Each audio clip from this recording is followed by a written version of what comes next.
Bonjour à tous.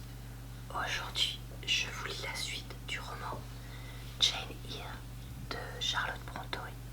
Vous retrouverez en barre d'infos et en commentaire épinglé ma lecture du début de ce roman. Eh bien, qui sait ce qui peut arriver, me dit Monsieur Lloyd en se levant. Il faudrait à cet enfant un changement d'air et d'entourage, ajouta-t-il, comme se parlant à lui-même. Les nerfs ne sont pas en bon état. Bessie rentra. Au même moment, on entendit la voiture de Madame Reed qui roulait dans la cour. « Est-ce votre maîtresse, Bessie ?» demanda Monsieur Lloyd. « Je voudrais bien lui parler avant de partir. » Bessie l'invita à passer dans la salle à manger et elle marcha devant lui pour lui montrer le chemin. Dans l'entretien qui eut lieu entre lui et Madame Reed, je suppose, d'après ce qui se passa plus tard, que le pharmacien l'engagea à m'envoyer en pension.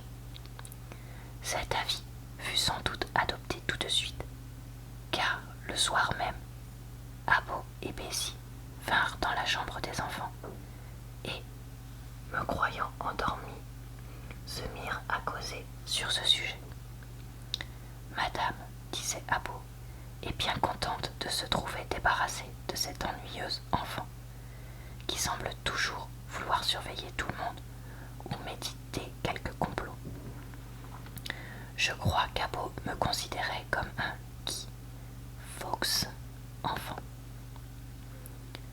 Alors, pour la première fois, j'appris par la conversation d'Abo et de Bessie que mon père avait été un pauvre ministre. Ma mère l'avait épousé malgré ses amis, qui considéraient ce mariage comme au-dessus d'elle.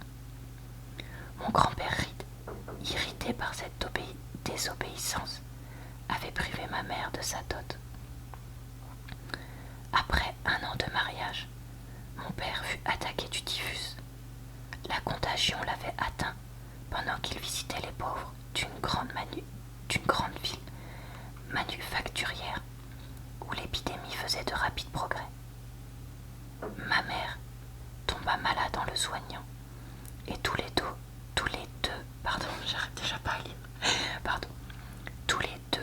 moururent à un mois d'intervalle.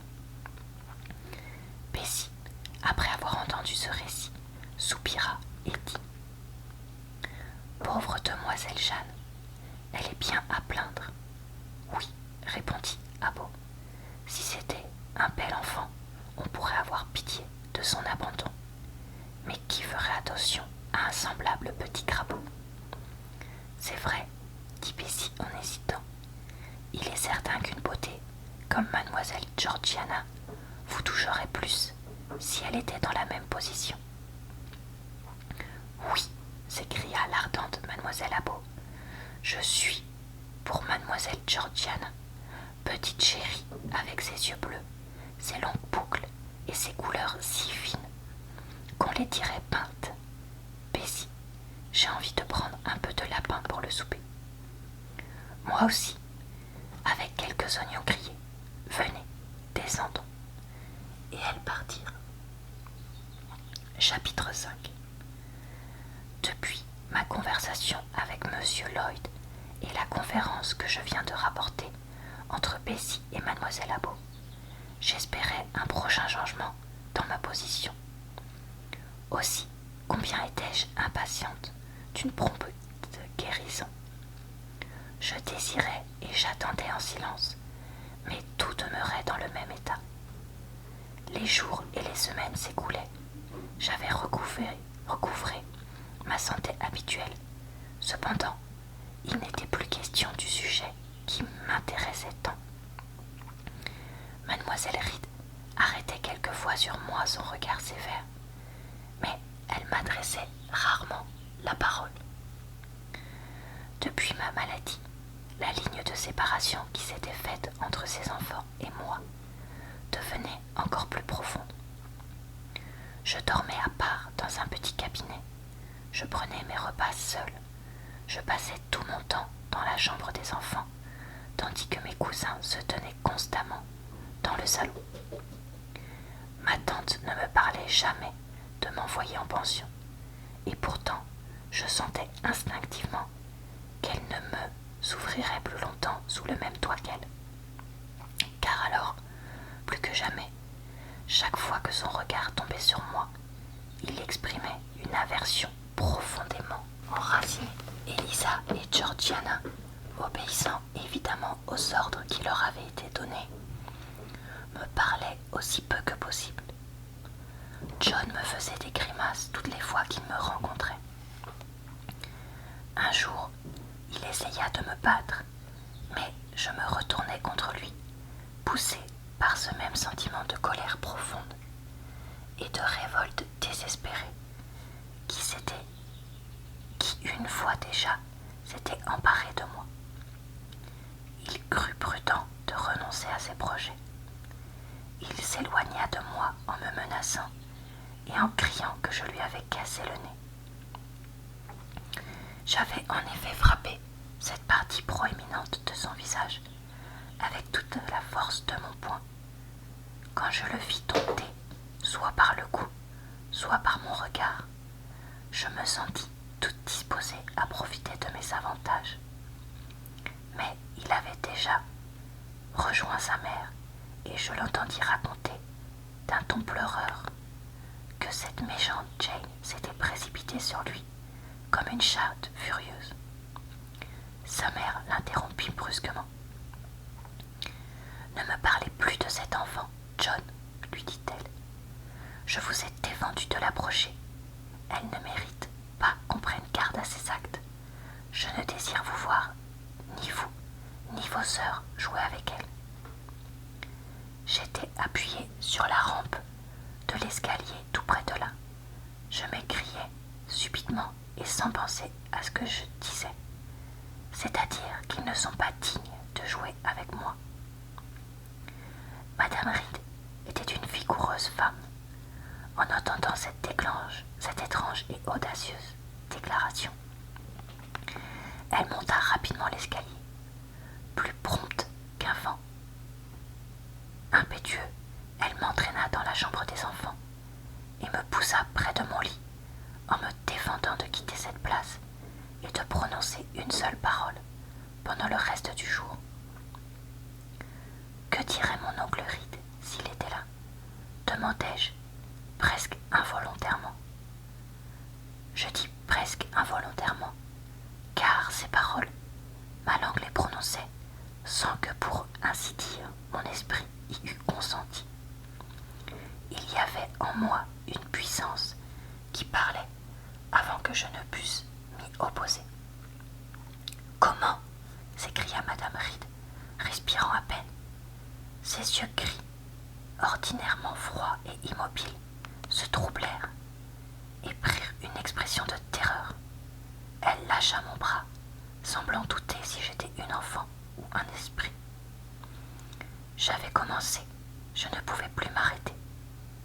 Mon oncle Reed est dans le ciel, continuai-je. Il voit ce que vous faites et ce que vous pensez, et mon père et ma mère aussi. Ils savent que vous m'enfermez tout le jour et que vous souhaitez ma mort. Madame Reed se fut bientôt remise. Elle me secoua violemment et après m'avoir donné un soufflet, elle partit sans ajouter un seul mot. Bessie y suppléa par un sermon d'1 heure. Elle me prouva clairement que j'étais l'enfant la plus méchante et la plus abandonnée qui eût habité sous un toit. J'étais tentée de le croire, car je ne sentais que de mauvaises inspirations s'élever dans mon cœur. Décembre et la moitié de janvier se passèrent. Noël et le Nouvel An s'étaient célébrés à Gateshead avec la pompe ordinaire. Des présents avaient été échangés, des dîners, des soirées données et reçues. J'étais naturellement exclue de ces plaisirs. Toute ma part de joie était d'assister chaque jour à la toilette d'Elisa et de Georgiana, de les voir descendre dans le salon avec leurs robes de mousseline légère, leurs ceintures roses, leurs cheveux soigneusement bouclés. Puis j'épiais le passage du sommelier et du cocher. J'écoutais le son du piano et de la harpe, le bruit des verres et des porcelaines, au moment où l'on apportait les rafraîchissements dans le salon. Quelquefois même, lorsque la porte s'ouvrait, le murmure interrompu de la conversation arrivait jusqu'à moi. Quand j'étais fatiguée de cette occupation, je quittais l'escalier pour rentrer dans la chambre solitaire des enfants. Quoique cette pièce fût un peu triste, je n'y étais pas malheureuse. Je ne désirais pas descendre, car personne n'aurait fait attention à ma présence. Si Bessie s'était montrée bonne pour moi, j'aurais mieux aimé passer toutes mes soirées près d'elle que de rester des heures entières sous le regard sévère de Madame Reed, dans une pièce remplie de femmes élégantes. Mais Bessie, aussitôt que ses jeunes maîtresses étaient habillées, avait l'habitude de se rendre dans les régions bruyantes de la cuisine ou de l'office, où elle emportait ordinairement la lumière avec elle. Alors, jusqu'au moment où le feu s'éteignait, je m'asseyais près du foyer avec ma poupée sur mes genoux, jetant de temps en temps un long regard tout autour de moi pour m'assurer qu'aucun fantôme n'avait pénétré dans cette chambre demi-obscure. Lorsque les cendres rouges commençaient à pâlir, je me déshabillais promptement, tirant de mon mieux sur les nœuds et sur les cordons, et j'allais chercher dans mon petit lit un abri contre le froid et l'obscurité. J'emportais ma poupée avec moi. On a toujours besoin d'aimer quelque chose, et ne trouvant aucun objet digne de mon affection, je m'efforçais de mettre ma joie à chérir cette image flétrie, et aussi déguenillée qu'un épouvantail. C'est à peine si je puis me rappeler maintenant avec quelle absurde sincérité j'aimais ce morceau de bois qui me paraissait vivant et capable de sentir. Je ne pouvais pas m'endormir sans avoir enveloppé ma poupée dans mon peignoir, et quand elle était bien chaudement, je me trouvais plus heureuse, parce que je la croyais heureuse elle-même. Les heures me semblaient bien longues jusqu'au départ des convives. J'écoutais toujours si je n'entendrais point dans l'escalier les pas de Bessie. Elle venait quelquefois chercher son thé et ses ciseaux, ou m'apporter pour mon souper une dalmouze ou quelque autre gâteau. Elle s'asseyait près de mon lit pendant que je mangeais, et quand j'avais fini, elle ramenait mes couvertures sur moi et me disait, en m'embrassant 2 fois, « Bonne nuit, mademoiselle Jane. » Alors Bessie me semblait l'être le meilleur, le plus beau, le plus doux de la terre. Je souhaitais du fond de mon cœur la voir toujours aussi bonne et aussi aimable. Je désirais qu'elle ne me grondât plus, qu'elle cessât de m'imposer des tâches impossibles. Voilà, j'espère que cette vidéo vous a plu, et puis je vous retrouve la semaine prochaine pour la lecture de la suite.